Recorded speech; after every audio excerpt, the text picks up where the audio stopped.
और मीठे नाम में जय मसीह की, क्योंकि मेरा प्रभु ये अनुग्रह देता है कि हम उसकी आराधना स्तुति कर सकें। प्रभु सबसे ज़्यादा जो वो चाहता है वो मनुष्य की समीपता को चाहता है और उसके होठों का धन्यवाद, क्योंकि तूने पशु बलि होम बलि न चाहिए, धन्यवाद बलि को और आज्ञा मानने को ही तूने महत्व दिया है। मेरे परमेश्वर, आज का वचन शुरू करने से पहले मैं आपकी सामर्थ्य चाहता हूँ, क्योंकि आपके बिना मैं अधूरा हूँ। धन्यवाद पिता परमेश्वर आज की शाम के लिए। मेरे पिता, जब सारा संसार परेशान दुखी है, हम तेरा धन्यवाद करते हैं कि तू अपने लोगों की रक्षा करता है, उनको अपने पाक साए में रखता है। परेशानियाँ तो आती हैं पर तू उनको शेयर करता है और तू उनकी परेशानियों का बोझ को कम करता है, क्योंकि तूने कहा है बोझ से दबे हुए लोगों मेरे पास आओ, मैं तुम्हें विश्राम दूंगा। प्रभु तेरा वचन बहुत शांति का है और विश्रामदायक है। पिता, तूने हर एक के जीवन के लिए एक सीमा बांधी है पिता, और दुख की भी सीमा, सुख की भी सीमा। पिता, तू सबका प्रेमी है, सबको बढ़ाता है। प्रभु न्याय करता है, प्रेम करता है। तेरे लहू के नाम से आज का वचन शुरू करता हूँ, इसको अनुग्रहित कीजिए। पिता, पुत्र, पवित्र आत्मा के नाम से मांगता हूँ, आमीन। आज का मेरा टॉपिक है सीमा का बांधना। एक परिधि, दायरे में प्रभु का दायरा। प्रभु का दायरा दिखाई तो नहीं देता, पर आत्मा उस दायरे को पहचानती है। पहले प्रभु ने 10 आज्ञाएं दी, और वो 10 आज्ञाएं एक दायरा थी, सीमा थी उसके मानने वालों के लिए। तुम ये करना, तुम इसके अलावा अगर तुम गलत करोगे तो मुझे छोड़ किसी और को ईश्वर करके ना मानना। इसका मतलब एक सीमा है कि तुम मेरे परिधि में रहोगे। यहाँ भजन संहिता 104 उसकी 9वीं आयत क्या कहती है कि प्रभु ने हर एक की सीमा बांधी। हे प्रभु, भजन संहिता 104 उसकी 9वीं आयत कहती है, तू नालों को सोतों से बहाता है।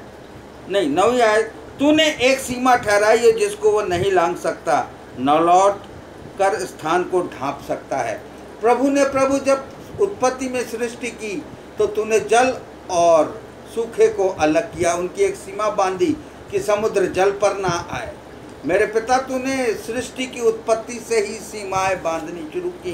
तूने आदम को बनाया, अदन की वाटिका में रखा, उसमें सब कुछ की छूट थी, पर उन पेड़ों को सीमा में रखा कि तू इनके फल ना खाना। जब सीमा लांघी जाती है तो दुर्घटना हो जाती है। यहाँ प्रभु कहता है तूने एक सीमा ठहराई है जिसको वो नहीं लांघ सकता।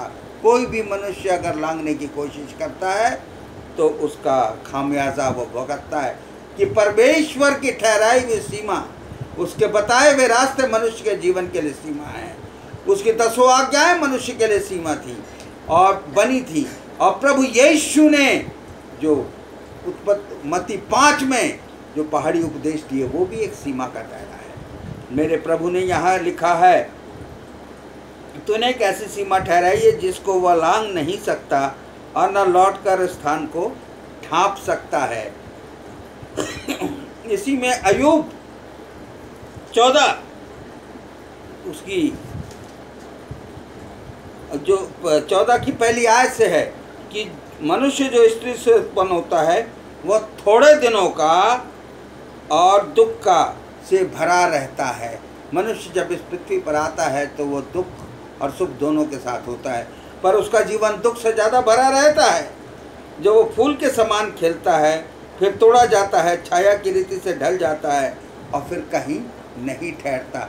मनुष्य आता है, उसकी महिमा होती है, परंतु जब वो रहलत कर जाता है, चंद सालों के बाद लोग भूल जाते हैं। यह वहाँ वचन सत्य कहता है। फिर क्या तू ऐसों पर दृष्टि लगाएगा, नाशवान वस्तु पर दृष्टि लगाएगा? प्रभु कहता है उस अविनाशी चीज़ को ग्रहण कर, उस अविनाशी बारे को देख। क्या तू मुझे अपने साथ कचहरी में घसीटता है? जब हम गुनाह करते हैं तो प्रभु को अपने गुनाहों के द्वारा बेइज्जत करते हैं। अशुद्ध वस्तु को शुद्ध वस्तु को कौन निकाल, अशुद्ध वस्तु में से शुद्ध वस्तु को कौन निकाल सकता है? सिर्फ प्रभु परमेश्वर। मनुष्य के दिन नियुक्त किए गए हैं, हर एक के जीवन को नियुक्त किया। भजन संहिता 90 में लिखा है, मनुष्य की आयु 60 या कुव्वत से 70 या प्रभु के अनुग्रह से बहुत से ज़्यादा 80 हो सकती है, परंतु मनुष्य की आयु की भी एक सीमा है। जब अय्यूब के ज़माने में 120 वर्ष कर दी थी। नूह के ज़माने में बहुत ज़्यादा थी। तो जैसे जैसे मनुष्य परीक्षाओं में पढ़ता गया, उस सीमा को लांघता गया, अपनी उम्र को घटाता चला गया। यहाँ क्या कहता है, हमारी आयु के वर्ष 70 तो होते हैं, चाहे बल के कारण 80 वर्ष भी हो जाए तो भी उनका घमंड केवल कष्ट और शोक ही होता है। यह वचन क्या कहता है, जो स्त्री से जन्म लेता है उसके दिन दुख भरे रहते हैं, शोक भरे। तो 70 या 80 भी हो जाए, परंतु वो एक सीमा है। मनुष्य के दिन नियुक्त किए गए हैं और उसके महीने की गिनती तेरे पास लिखी है। किसके पास? प्रभु के पास लिखी है। तूने उसके लिए ऐसी सीमा बांधी है जिसे वो पार नहीं कर सकता। इस कारण उससे अपना मुंह फेर ले कि वो अलग है, जब तक वो मजदूर के समान अपना दिन पूरा ना कर ले। यहाँ प्रभु का वचन कहता है कि तुम्हें अपने दिन पूरे प्रभु की अनुग्रह में करने हैं। इसलिए यहाँ साफ लिखा है, अय्यूब 11 उसकी 13वीं आयत यहाँ साफ कहती है, यदि तू अपना मन शुद्ध करे। प्रभु की सीमा में रहने के लिए सबसे बड़ी आवश्यकता है अपने को शुद्ध करे। तू अपना मन शुद्ध करे और ईश्वर की ओर अपने हाथ फैलाए, किसी मनुष्य की ओर नहीं। किसकी ओर? ईश्वर की ओर हाथ फैलाए। और जो कोई अनर्थ काम तुझसे होता है उसको दूर करे। मनुष्य से गलती होना लाजमी है, अनर्थ काम हो जाता है, उसको अपने से दूर करें। और ये खुद से नहीं होगा, सिर्फ प्रभु के सामर्थ्य ही होगा जब आप उसके निकट आएंगे। फिर कहता है दूर करें और अपने डेरों में कोई कुटिलता ना रहने दें। अपने मन से ही नहीं शुद्ध करें, पर अपने डेरों में भी कोई कुटिलता ना रहने दें। गलत कमाई से कमाया हुआ धन भी आपके डेरों में होता है, उसे ना रहने दें। जैसे जक्कई ने जब प्रभु उसके घर आया तो उसने अपने आप से कहना शुरू कर दिया, मैंने जिसका लिया उसका दुगना भर दूंगा। क्या है? जक्कई उस सीमा में आ गया। पहले वो सीमा के बाहर था, तो उस सीमा में आने के लिए उसने अपने को तैयार किया, पश्चाताप किया, और जो कुछ उसने इल्लीगल तरीके से कमाया था उसे वापस देने की बात करता है। इसलिए कहता है, जो कुछ भी अपने डेरे में कोई कुटिलता ना रहने, जो तू निश्चय अपना मुंह निष्कलंक दिखा सकेगा। जब आपने पश्चाताप किया और फिर भी पाप के धन पर आप राज कर रहे हो, सोच रहे हो इसको कोई नहीं देखता, पर प्रभु देखता है। मेरे अजीजों, प्रभु नफरत से कमाई हुई, घृणा से कमाई हुई, धोखे से कमाई हुई संपत्ति से घृणा करता है। वो तेरे मेहनत पर विश्वास करता है, अपनी आशीष पर तेरे पर अनुग्रह करता है। इसलिए कहता है कि तू अपने डेरों से कोई कुटिलता ना रहने दे, अपने डेरों में भी कोई कुटिलता ना रहने दे। तब तो निश्चय अपना मुंह निष्कलंक दिखा सकेगा और तो स्थिर होकर कभी ना डरेगा। तो स्थिर होकर कभी ना डरेगा। इसी के अय्यूब 8 बाब उसकी 6ठी और 7वीं आयत पढ़ करके मैं इस वचन को समाप्त करूंगा, क्योंकि यहाँ कहता है सीमा क्या है। यदि तू निर्मल और धर्मी रहता, प्रभु के बताए भी धार्मिकता से बाहर निकलेगा तो अशुद्ध हो जाएगा। इसलिए कहता है, यदि तू निर्मल और धर्मी रहता तो निश्चय वो तेरे लिए जागता। कौन जागता? जब आप प्रभु के लिए जागोगे, उसके लिए धर्म के काम करोगे, तो प्रभु भी आपके लिए जागेगा और तेरी धार्मिकता का निवास फिर ज्यों का त्यों कर देगा। परमेश्वर तुझे फिर से बना देगा, जैसा ज्यों का त्यों कर देगा, और तेरी धार्मिकता का निवास फिर ज्यों का त्यों कर देगा। चाहे तेरा भाग पहले छोटा रहा हो। बाइबल क्या कहती है? चाहे तेरा भाग पहले छोटा रहा हो, पर अंत में तेरी बहुत बढ़ती होगी। जब आप प्रभु पर सब उसकी सीमा में आ जाओगे, उसके दायरे में आ जाओगे, उसके बताए हुए रास्ते पर चलोगे, तो जो पहले आपके पास था 10 गुना हो जाएगा। जैसे अय्यूब जब तक परीक्षा नहीं हुई थी, धनवान था, सब कुछ खोया, पर वो सीमा से बाहर नहीं गया, प्रभु के अनुग्रह से बाहर नहीं गया, और प्रभु ने उसका दुगना उसको दिया। इसलिए कहता है कि चाहे तेरा भाग छोटा भी रहा हो, परंतु अंत में तेरी बहुत बढ़ती होगी।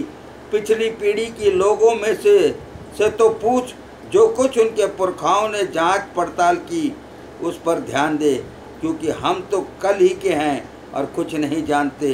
और पृथ्वी पर हमारे दिन छाया के समान बीतते चले जाते हैं। छाया के समान बीतते चले जाते हैं। क्या वे लोग तुझको शिक्षा की बातें ना कहेंगे? क्या वे अपने मन से बात को ना निकालेंगे? मेरे अजीजों, प्रभु की सीमा, जल प्रलय आया तो प्रभु ने एक वादा किया, अपनी वो पछताया मनुष्य के तबाही को देखकर इंद्रधनुष बना दिया। वो एक सीमा तय कर दी, जल के विनाश का और मनुष्य की रक्षा का। अदन की वाटिका की सीमा बना दी गई। पहरेदारों से पहले सीमा नहीं थी। आदम और हवा आते जाते थे, पर जब गुनाह किया तो अदन की वाटिका की सीमा बांध दी गई और पवित्र फरिश्त गानों ने वचन रूपी तलवार से रक्षा की। जब आप प्रभु की बनाई हुई सीमा में हैं, जब आप लांघेंगे तो प्रलय होगा। समुद्र जब अपनी सीमा लांघता है तो पृथ्वी पर प्रलय आता है। जब आप परमेश्वर की आज्ञाओं की बनाई हुई सीमा को लांघते हैं तो हम पर लानत आती है। इसलिए हमें परमेश्वर के बताए हुए रास्ते पर, उसके अनुग्रह में सदा चलते रहना है, अपने को समर्पित करना है कि परमेश्वर पवित्र है। वो चाहता है कि मनुष्य उसकी संगति में उसके साथ बना रहे, ताकि प्रभु का अनुग्रह उसकी और उसकी आने वाली पीढ़ियों पर बना रहे। यशायाह 31 में कहा है, दृढ़ हो, निश्चय जान कि परमेश्वर तेरे साथ है, तुझे उस सीमा में बाहर जाने से रोकता है ताकि तू उन्नति करे। जब आप परमेश्वर की बनाई हुई सीमा को लांघते हैं तो आप कष्ट में पड़ जाते हैं। मेरे अजीजों, प्रभु की सीमा में बने रहिए, यही मेरा वादा है। धन्यवाद पिता परमेश्वर, हम अपनी सीमाओं को जाने, अपनी प्रभु कर्तव्यों को समझें और तेरे बताए हुए उद्धार को पहचान सके, ताकि हम खुद पर नहीं अपने आने वाली पीढ़ी को भी बता सके कि प्रभु तो मनुष्य से संगति चाहता है, तो उसको अपने प्यार के दायरे में रखता है, अपने अनुग्रह में दायरे में रखता है।